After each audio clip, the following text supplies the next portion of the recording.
Six at UTEP. Man, that's a long, long time in Yeah, Texas. yeah, it's a long time in any in this profession, a long time at any one school. This is going to match our time at Wyoming. That Hmm. was 6 years. That was 97 through '02, and now this will started in 18, and hopefully we can keep this thing going. We were disappointed with coming up a little bit short last year, finishing 5-7. We had a lot of our same guys back from that 21 bowl team that we had, and thought we could parlay a back-to-back bowl scenario here, and we fell short. So, but we've got a lot of our guys back again. Should be very competitive ball club, and hopefully win a lot of games this year. So this you said 6 years in Texas. We've done another 6 years in Wyoming. You did three Yeah, years in Akron.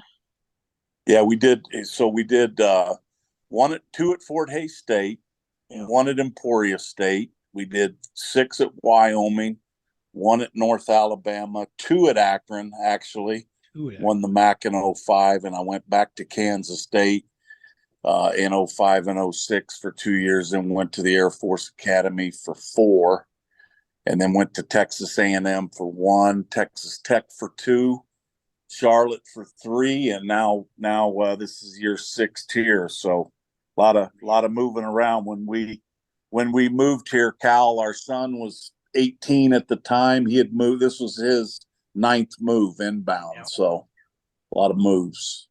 So a lot of sacrifices for the family, and probably in the long run, Cal will look back and say, "Hey, I've been in a lot of different environments, a lot of different cultures, a lot of different locker rooms, and that's probably a lot, beneficial for anybody to be around that many different people." So pretty good. What would you say your favorite? You've spent a couple different places in Texas. What would you say is your favorite state and your favorite city to be in, Yeah, to live in? that's yeah, that everybody always, I think it always goes with the experience that you have at a Sure. program. Our the first 3 years at Wyoming, winning a lot of games with a blue collar ball club that won a bunch of games, and same thing in '04 and '05. '05 we won the MAC at Akron with just a great group of coaches, starting with the chemistry on the coaches all the way through the locker room, and just along the way, we've really perception and reality here at El Paso. I mean, a lot of people, and including us coming in, it's right here on the border. You can literally see Juarez, from our football offices right there by the at the Sun Bowl. And you think you're going to come out here and it's going to be a wild west, shoot 'em up, so to speak. But really friendly people here, great fan base, plenty to do, and in the top 5, one of the safest cities in the country. So we've and every spot has its plus and minuses. Like I've said, and along the way, we were able to experience a lot of some really good times, and some times where not so good, and we ended up having to pack our stuff and move to the next city. Yeah. Well, you at home listening, if you don't know by now, we are on with cousin friend of the show, Matt Wallerstedt, who is currently the associate head coach, defensive run coordinator, and the defensive line coach at UTEP, the Miners down in El Paso, Texas. It's been on last year or maybe 2 years ago when you were on last, and man, we're happy to have you on again. Yeah, I appreciate you having me. I'm a little bit fatter than the last go around. That was in, I think, one late spring of '21, and it looks like your beard is a lot longer than the last go around too, Tyler. So Yeah, good times though, man. Appreciate you having me on. that was the deal I made with my wife when we got married. She said I had to have it short and cleaned up for the wedding. And I told her she can't complain when I grow it out afterwards. That's It's been a right. pretty good deal. That's good. Good for you, man. Oh man. So we've had 6 years in El Paso. Texas is the favorite spot. man. And I've noticed that there's still been quite a few players that El Paso is or UTEP has been able to put into the league, um, even via draft. Um, where how does that? I kind of I probably ask it every time, but what does something like that feel like being able to get a guy into the pros, and what is the difference that you see in somebody who is definitely a professional player versus the guys who just quite aren't there when you're coaching them? Yeah. Yeah, well, we've all, our blueprints off the Bill Snyder, Kansas State model. Our head coach here, Dana Dimmel, was with him two different times. I think maybe a total of 19 years, if I'm not mistaken. We kind of go heavy in the junior college ranks. Probably 75% of our recruiting's out of the JCs, 25% is out of the high schools. But we don't really care who all else is offered or who all is recruiting a particular kid. If we like the makeup of a kid and we like his skill set, and we know he's going to be accountable and do all the things off the field the right way, we'll recruit guys and sign them. And sometimes they don't have other options or minimal options, and just player development, whether they're coming out of JC or high school, to get the best out of each guy. Each guy is a little bit different. Everybody's got a different ceiling. It is fun to coach at a place like UTEP, where you're coaching blue collar kids that are hungry to succeed. They got a chip on their shoulder because they weren't the so-called 4 or 5 star rival recruits and got a lot of attention. They really kind of come under the radar. And so when you get guys, and quite frankly, we've got quite a few guys since we've been here, at least the last 3 years, Tyler, that have had a lot of looks. We got a lot of pro scouts coming through here now, and a lot of guys are going to get opportunities even after this season. We've got some good talent on the defensive side of the ball and on the offensive side of the ball, and just to see guys get opportunities, that's really all a kid really wants. If he gets into a pro camp and can at least showcase what he's all about, that's pretty special for these guys. And it's a small percentage of guys that make it to the next level. So it's a tough business, and not all of them can make it, but we're trying to get these guys ready for life after football as well. So all that's rewarding as a coach to see that, and then obviously mentor these guys on and off the field.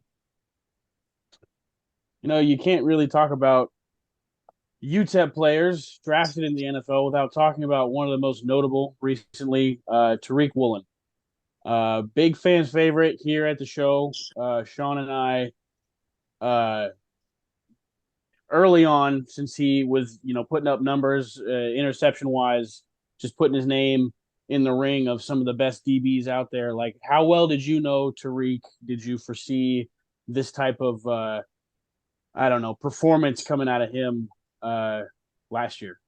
Yeah, I don't think you ever really know. I mean, yeah, obviously guys put up a lot of big numbers, and some guys get overlooked, and some guys don't really statistically do as much as you think they're capable of doing, and they get drafted or they get a chance. So I don't know if there's an exact science to go into the next level. There's not a exact science recruiting these kids out of the JCs or the high schools. I think it's got to find the right fits that work best for you and your program, and hopefully those guys pan out for you. Oh, am I hearing this wrong? I thought he said UTEP. Tariq Woolen? Yeah, well, do I have the colleges wrong here? Sorry, Ty Bob's messaging me. I think Tariq Woolen went to Texas San Antonio. Yeah. That's okay though. I mean, in a broad scope though. We played against those guys. I knew who he was talking about. I didn't want to put you on the man. But Google's saying he went to UTEP. UTSA. Man. UTSA. Okay, that's all right. We're all under that Texas umbrella. University of Texas at El Paso, University at University of Texas at Austin and University of Texas at San Antonio. So they're all getting the same degree, which is pretty cool. So, Oh, that is okay, neat. let me get the like. Did Tariq went to a college that we're not talking about right now? Right. I'm at UTEP and he's up in San Antonio. We played against him. He was Okay. conference at he was at University of Texas at San Antonio. And so and they were in our conference. They're now leaving our conference to go to another conference with all the shuffling of these conferences that are going on here Hey, year in that's and a year hot button out right topic if now. you want to run away with that type of. I swung and missed on my question. Go, I I just put in players that have been drafted out of UTEP, Yeah, and that Tariq was like the first name that popped up. So Google's got it messed up that's for a, me. So you can blame technology on yeah, that one. yeah, no, yeah. You can't. Technology's good and bad. It's all right. Well, no, that does lead to what I wanted to talk to with the conference shuffling. I mean, there's a lot of things going on in college football right now. Uh, Starting off with the shuffling of the conferences, you've got Texas and Oklahoma finally jumping into the SEC. You've got USC and UCLA going to the Big Ten. You've got the Big 12 trying to bring in 4 or 5 different schools from the Pac-12 and a couple of the basketball schools. What is that like being at a coach at a program that maybe is or isn't moving, and what does that do for the whole realignment for your school?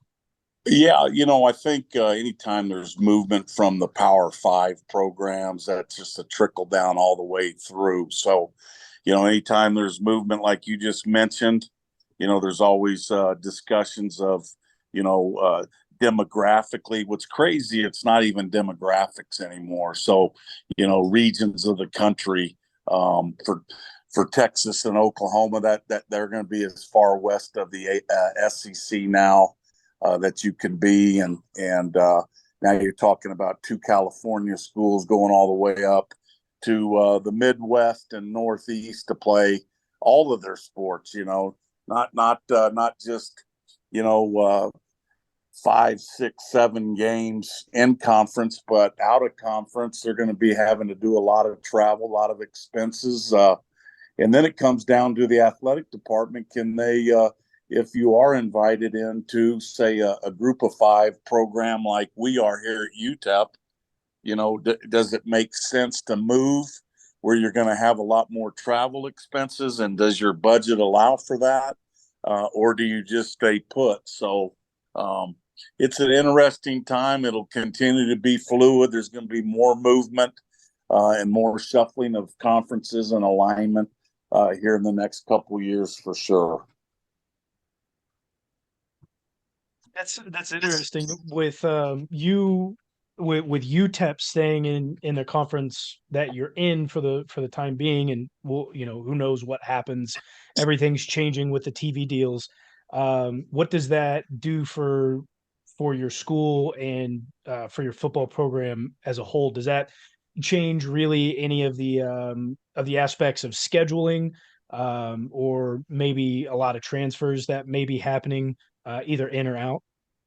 Yeah, for us, we're as far west as you can be. There won't be a Conference USA Western and Eastern divisions. There used to be 2 divisions. Now it'll be just one group of opponents, with Marshall and Old Dominion and Southern Miss really bailing out of Conference USA last year at this time to go to the Sun Belt, which made a little more sense for where the region of the country that they're from. But we're going to go as far east and southeast as Miami, where Florida International is, and we'll go as north as Liberty. Liberty, who was an independent, is going to come in. New Mexico State, I guess, would be a little bit farther west than us, but real close to where we are. They come in, and then you got 2 1AA FCS programs, Jacksonville State and Sam Houston State, who have been really good FCS programs. They want to make the jump up and in, so And then we've got a lot of Louisiana Tech and Middle Tennessee, Western Kentucky, some of those opponents that we had already had in. So there's going to be some familiar faces and some new faces. It'll be an interesting first year for sure. Yeah, that is interesting. You mentioned Friend of the Liberty. show, coaching at Liberty. Yeah. Yeah, I was just going to say, friend of the show and former coach of mine back at Midland, Coach Caraway's now moved over from, oh gosh, where did he move Coastal from? Carolina. Coastal Coastal. Carolina Yeah, up to Liberty. yeah, that's great. Awesome. Yeah, Yeah, so they've had a good program. They're a good addition. I mean, there's going to be really good competition, And like I said, sometimes with the group of fives and some of the upper echelon FCS programs like a Sam Houston or Jacksonville State, for that matter, those guys they're going to be competitive. There's just a fine line between those levels anyway. So. Um, it'll be interesting. There's still going to be some pretty good travel involved at some of those places. Regionally, I would think that if there's an opportunity in the future, I'm sure our athletic director Jim Center would look at options or opportunities to go back into the Mountain West. Not that UTEP was in the Mountain West, but we were in the WAC, which was, a pretty all-inclusive. When I was at Wyoming early years, 97 and 98, we were in the MAC, and it was two different divisions, and the Mountain and the Pacific. So a lot of schools were in it. And then when we branched into the Mountain West in 99, I'm talking about Wyoming, UTEP stayed in the WAC for a while before changing the landscape as they move. But so anyway, I would think that a good fit for us would be the Mountain West if they look to expand, or if they lose a couple. San Diego State looks like they're going to go into the Pac-12 now, so there's one, and there may be others that leave the Mountain West to maybe join the Pac-12. So, like I said, it's going to be fluid. It'll be fluid here for the next few years until this thing settles down, until they come up with the right formula. Yeah, it's interesting. That leads into kind of the other big thing that's going on in college, not just college football specifically, but all of college, the NIL, and everything that's going on with it. I mean, obviously, you're seeing the big names at the bigger colleges, the top five schools like Alabama and Oklahoma, and guys getting $1 million deals at NIL, and we've heard Right. of some smaller NIL deals like out at Coastal Carolina where there's limousine companies, instead of paying the kids, just give them the free rides or their families to the stadiums. What does that look like as this is growing? I think the NCAA just put out some information today that even if schools are complying with state regulations, that doesn't necessarily mean that that's complying with NCAA regulations, and there can still be violations. What all does that look like from the inside? Yeah, I think there's a lot of. I think the NCAA has opened up a big can of worms with the NIL, not having all the specific guidelines initially, just kind of opening the door for almost a free for all. Same with the transfer portal. Now they're trying to reel that back in. So there's a lot of different interpretations, a lot of rules that are gray when the NCAA says that they've got command over state legislation is kind of crazy in and of itself, as they're trying to figure out what people can and can't do for these players.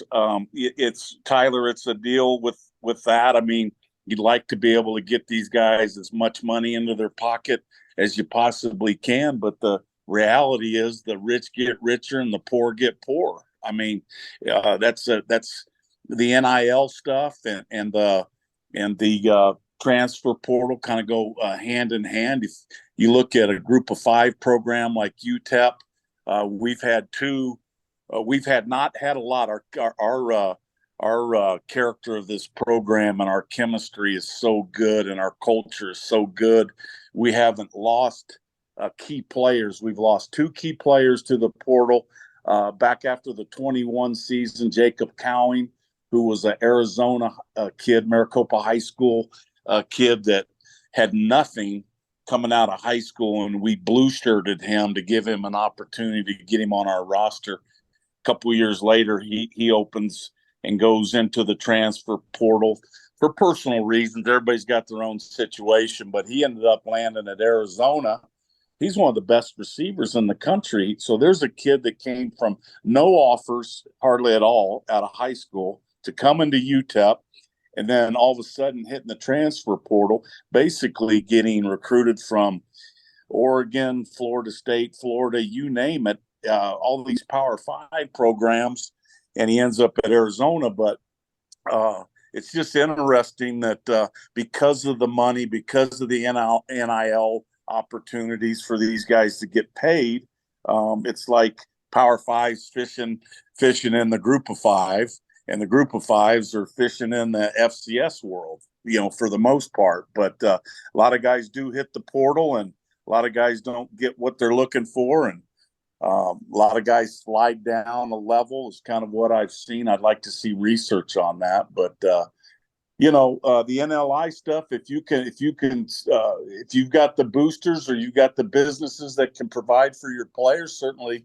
you want to get them as much as they possibly can to help them, so.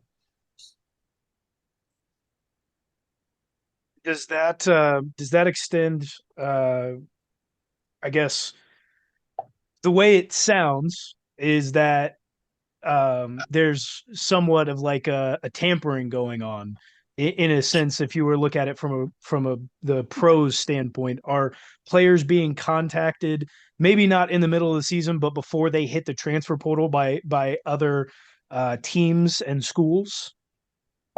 I think there is, I don't have specific cases, but, when a kid hits the portal and he's already talking to that day, he's already talking to multiple people, and for a kid to jump in the portal to have security that he's going to have interest, I'm sure there's either coaches or support staff members. There's ways to get to these kids now that aren't going to show up, direct messaging through Twitter and things It of would that. certainly be hard to police, don't you think? Real hard to police. And like I said, they've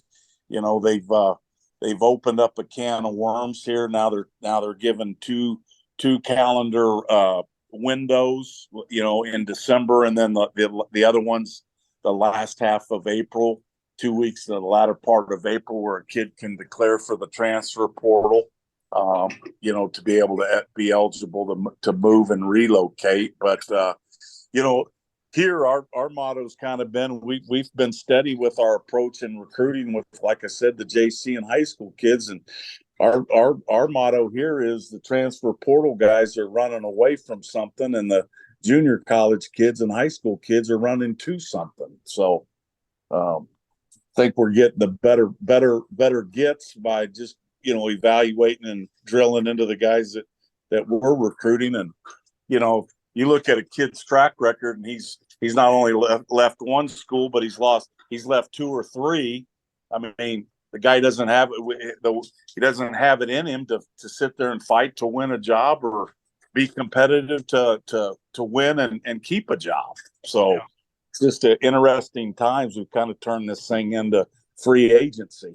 Yeah, that's for sure. It's something to say, and probably like a selling point to guys you're recruiting to say, like, we've only lost two key players. We've kept such a good group of guys together. So I know if I was looking for a school or looking for a program, that would be something that is enticing to me, sticking with a group of guys that just has committed, Yeah, and I think that's been kind of what we built. That's kind of what we've, to take this program from not winning a game in 2017, the year before we got here, to winning one game in 18, one game in 19, and 3-5 in the COVID year. We thought we'd flip it in 2020, but then going to the bowl game in 21, it's just night and day. The culture, the chemistry, the brotherhood that we have in our program right now. We've got a lot of guys that could slide out of here and at a lot of different positions and play for a lot of different programs that have decided to stay here and stick together for the cause that we've that we want to win here and win a championship here. It's been pretty cool actually watching it. A lot of growth. While we're in the talk of transfers and transfer portal, I wanted to kind of spin the clock back a little bit to a player who was on one of the programs that you coached back at Texas Tech, Baker Mayfield, who transferred to Oklahoma and then has obviously kind of made a little bit of a mess of himself in the pros. What was it like? Obviously, you weren't like his position coach or anything, but what was it like to be able to coach a team that he was on? And we've Well, gotten some of yeah, your it was. Manziel stories as well. Yeah, Tyler. I mean, I was about ready to say, and in 3 years, one at Texas, at Texas A&M, Johnny Manziel, and then 2 years, 13 and 14 at Texas Tech, Baker Mayfield, Davis Webb, who's now the quarterback coach for the Denver Broncos. He played for the Giants for several years. You had Michael Brewer that ended up leaving Tech and going on to Virginia Tech, and then a young Pat Mahomes came in 14. So I was around all those guys, and real competitive guys. All had their different pros and cons, pluses and minuses. I did think that Baker Mayfield, having been with Johnny Manziel the year before, I know when Baker came in as a true freshman walk on and then wins the job in fall camp, basically. I said, man, this guy's got some Johnny. He's kind of Johnny Manziel-ish, and sure enough, he had a pretty good swagger and good chip on his shoulder, and obviously his track record speaks for itself. And then I've always said I've always been a really big supporter of Pat Mahomes because of just his makeup and the type of person he is. I think especially there, the Kansas City fans have seen what type of guy that kid is. Still a young man, obviously, but when we had him in on his official visits and unofficial visits and trips out to Lubbock, he was just real down to earth, humble, very complimentary of others. And we never really thought we'd get him. We thought if he got drafted high enough in baseball that he would end up just going to the major leagues like his dad did. He didn't get drafted high enough, so we ended up signing him. But it's pretty cool to be able to be in the building with that type of talent at quarterback. Even though I don't coach the quarterback, when you're around those guys, it's pretty cool. Were you still on the defensive side of the ball when you were around him? Yeah, yes, because I've never been on the offensive side, but that's the kind of cool thing about it is, coaching linebackers at A&M, seeing Johnny Manziel's progress, and then being the defensive coordinator and linebackers coach at Texas Tech, and obviously going against those guys, Baker and Pat and Davis Webb, Michael Brewer, all those guys on a daily basis. That you could see how special those guys were going to be. Especially in the quarterback position, one of the things that I think a lot of media personnel is like a talking point for them is you don't want the head to get too big. You don't want them to get too cocky. You don't want to maybe get caught up in the moment a little bit. You always want a guy in college to stay level headed and stay the course or whatever. But did you, as a defensive coach, did you have any tricks up your sleeve in practice to keep these guys humble, like just to keep them working, keep them staying on the not getting too I don't know, arrogant? That's a good question, because you're always kind of worried about your side of the ball and what you can control. Obviously, if you're having a good day against one of those guys, I think there's at practice anyway. There's always kind of gets a little bit verbal on both sides of the in a fun way, where guys are needling one another, and that kind of keeps everybody humble from time to time. But Yeah. I always thought at the quarterback position, if you got a guy that had a lot of swagger and was vocal and a really good leader and could step in a huddle and take command of a huddle or a room, then you were going to have a chance to win a lot of football games. So Sure. Pretty neat to be involved in those type of years, with those guys. Whatever you did, we're certainly thankful that Mahomes has ended up the way he's ended up. Well, it was nothing I did. I can promise you that. But I'm just proud to know him and also just watch his progress and see the success. I thought he was a special person, and I just always say, I thought he was a guy that was going to be successful by the way he carried himself. So it's good to watch. Last time you were on, you gave us a couple of stories about Johnny Manziel. I won't ask you to go back there, but obviously Davis Webb, Patrick Mahomes, Baker Mayfield, not to the level, at least the times where you were there, that Johnny Manziel was. But do you have any fun stories about them or the teams that they were on, kind of like in the previous situation? I just, I think Baker, coming in as a true freshman walk on, he doesn't get to Lubbock till the, June 1st for summer classes and summer workouts. And by the time we get to the first ball game, we played at SMU and he was named the starter. And just watching him start his career, and then Davis Webb kind of started intertwining. They kind of had a quarterback battle going throughout that whole season of 2013, and they had promised Baker a scholarship once January rolled around, because that's when you could put guys on if you have any scholarships available. And I remember we were going to the Holiday Bowl to play Arizona State. Arizona State was ranked, I don't know, 13th, 14th in the country, whatever they were. They'd had a good run. They were coming off the Pac-12 championship game and had gotten beat. Our guys were excited to go to San Diego to play in that bowl. Arizona State might have been deflated a little bit because had they won the Pac-12, they were going to the Rose Bowl.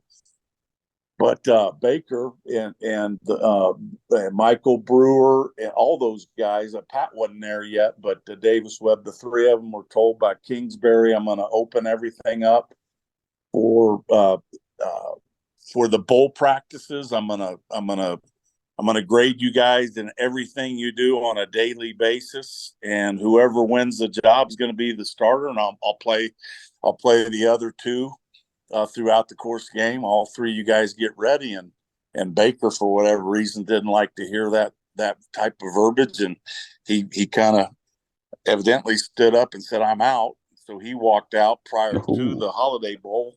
That's when he left Lubbock and then ultimately went to Oklahoma. But, Brewer was still kind of hurt. He had hurt his lower back that summer. That kind of opened the door to the other two kids. He had come off rehab, but Davis kind of embraced the moment. And I think he threw for close to 500 yards against Arizona State, and a really big decisive win for us in the bowl game. So, I think that's a pretty cool Davis Webb moment, for him. Yeah, Davis. I remember watching that season and both of them and being unprecedented on Baker getting in and then Davis making the comeback as injuries intertwined, and that's just probably one of the cooler moments. Reminds me a lot of one of the larger stories, but between Tua Tagovailoa and Jalen Hurts. Jalen Hurts, but both of them were obviously on scholarship. To see the other side of the dynamic is really neat.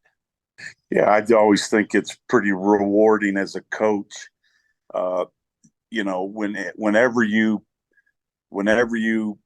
thrust a kid into a moment, and all these kids work so hard year round, and some of them are behind the scenes.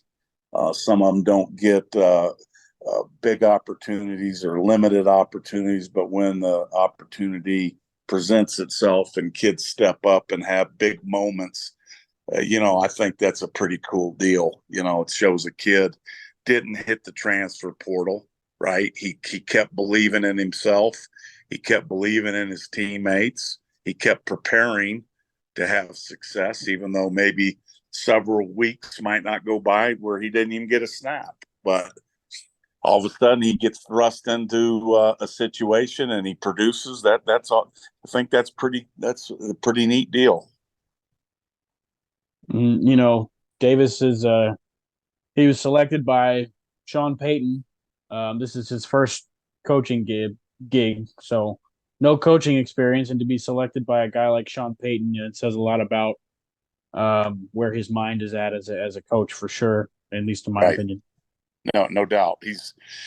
He grew up a high school coach's son.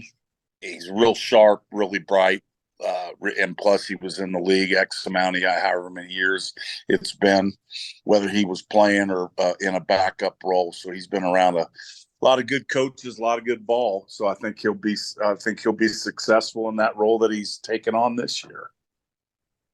Can't be too successful now. He's a Broncos guy. Come on. We gotta tone it down a bit.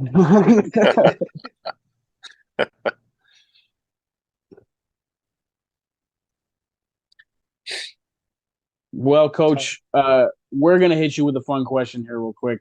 Okay. Some more might come to mind, but this is the one we've been asking all of our guests. Okay.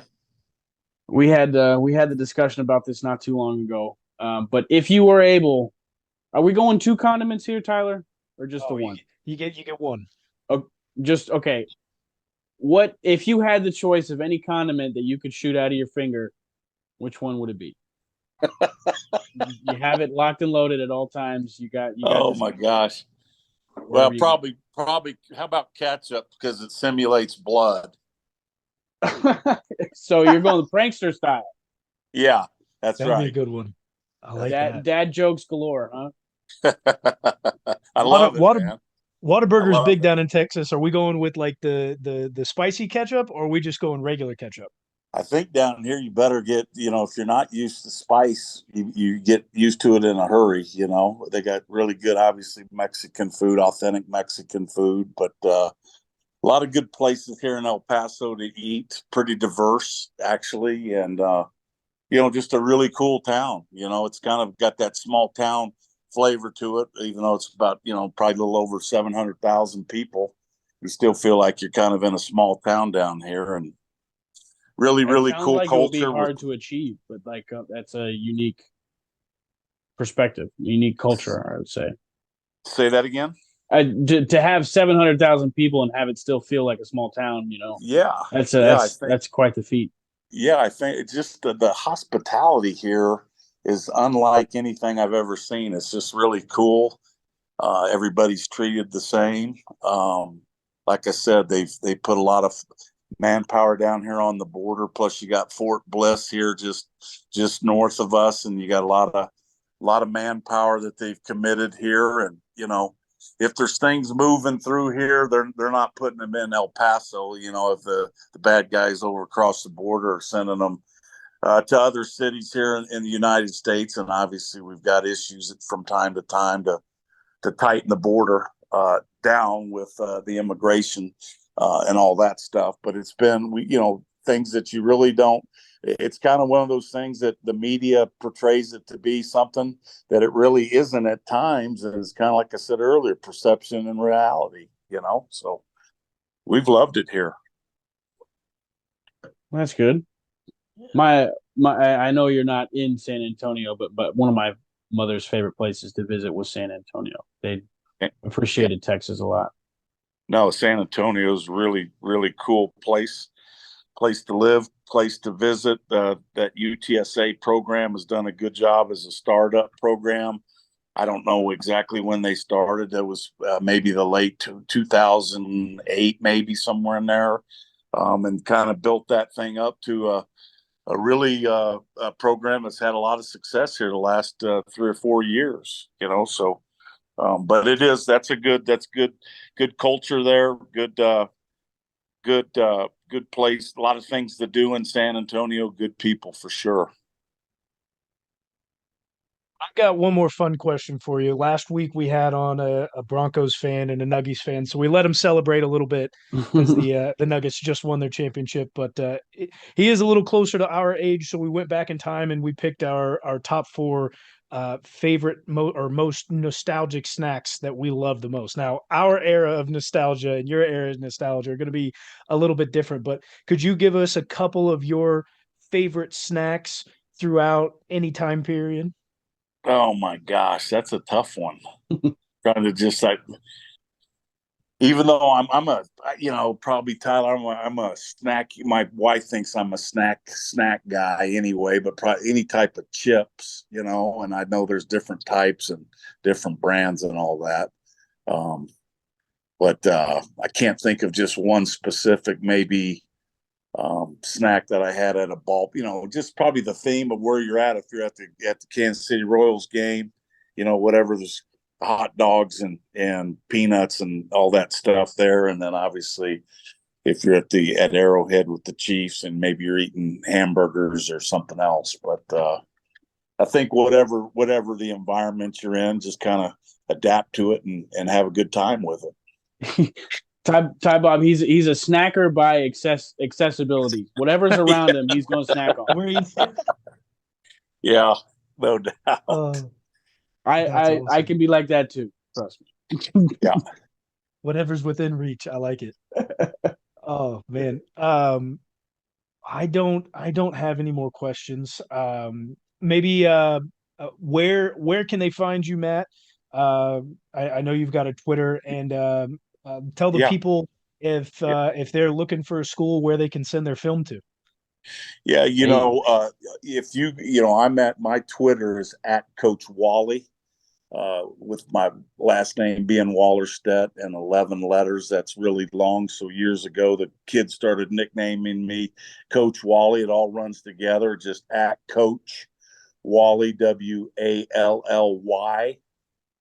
And you can hit me on anytime on that, or follow me on that. And really our film goes directly, and I don't have that in front of me, but if you all would get on our website, minor football, UTEP football website, you'll be able to pull all of us up. And there's our head secretary. She's the one that all the film runs through, and then by position or by area, the specific areas that each guy handles for recruiting, those go through her, and then she disperses those emails to us. So that's her name's Norma. Her name is Norma Posada, but I can't remember if that runs all together on her email or not. But our website certainly has that on it. I think I can pull it up right here if you don't mind me giving her email out. Yeah, it's in Posada, NPOSADA at utep.edu. You can find it. You can find all that information on utepminers.com/sports/football. If you got film, get it out there. That's the best thing you can do as a young guy, is just send it to as many people as you can, and just get eyes on it and keep playing, keep working hard. Yeah, I would say for the kids that are looking to get recruited, make sure on your particular Twitter that you do post your huddle tape, you do post your cell number, you do post if you're sending huddle tape out just randomly, and a coach doesn't have your Twitter, make sure on your intro to your huddle highlights that you have your Twitter handle on there, so that guys can just click it and get right to you, follow you. That'll allow you to follow them back. That's a really quick way of getting communication lines open with any particular coach. So I hope that helps. And then obviously if you've got good grades, what you're going to need to be eligible to play, post what your current GPA is, and like I said, your cell phone, and just probably those are the top key things that you'll need to get started with. Norma's a very important gal. Her email is listed for every position in the staff directory under UTEP football. That's that's that's what I was telling you guys. I think that kind of, if not, we get bombarded with thousands of them. She kind of screams. We've also got, we've got a director of recruiting, Jimmy Gonzalez, who's been in this business a long, long time. Was at Oklahoma at one time, and he was at Notre Dame, Oklahoma State, and he's the guy that a lot of kids will reach out to him at Jimmy Gonzalez. You can pull him up on Twitter. A lot of film goes through him and the people that are underneath him to kind of screen and disperse film to the appropriate coaches. We all have areas that we recruit that we make a run through the spring with, and then we go to all these different camps in the summer, June that is. And then once we get our boards built and ranked and guys stacked kind of like an NFL draft by position, then when we get to the fall, we shift into position specific. So me being the defensive line coach, I'll be involved with our drop was our hybrid rush end, drop end. Our end's a regular 5 technique, and then the nose guard and tackle. Those are the interior guys on our front. So any of those 4 positions, I would be hands-on, myself and our defensive coordinator, of trying to get guys signed, at whether mid-December or in February. That's been kind of how our process has gone. Well, make sure to send your film in, guys. Anybody who's looking at doing that. But most importantly, make sure you stay tuned next week. We've got some news coming down the pipeline. We've got some entertainment coming, so make sure to check us back out next week. Share it be a friend, share with a friend, and as always, go Miners. Yes, sir. You guys keep your eye on us. Big things are happening this fall. Appreciate you guys having me on again. Okay, everybody be safe. Absolutely.